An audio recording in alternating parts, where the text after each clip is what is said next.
अस्सलाम वालेकुम ज़ेम गुडाले तासु गोरे CID न्यूज़ नेटवर्क इस्लामाबाद राजे چې د پښتو خبرونه وورو وزیر خارجه شاه محمود قریشي ویلي دی چې پاکستان به د عرب امارات سره په هره شوبه مرسته کوي. د CPEC چیرمن د چین سفیر سره یو غونډه کړې ده او د یو بل مرستې لپاره ملا تړلې ده.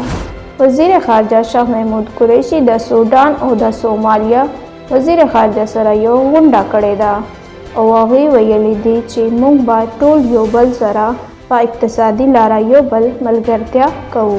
په ملک کې کرونا وایرس دویم څپې کې تیزوالی راغلو. په 24 غنټو کې د وبا 45 کسان په حق رسولي دي او 3045 کسان یې راغورځولي دي.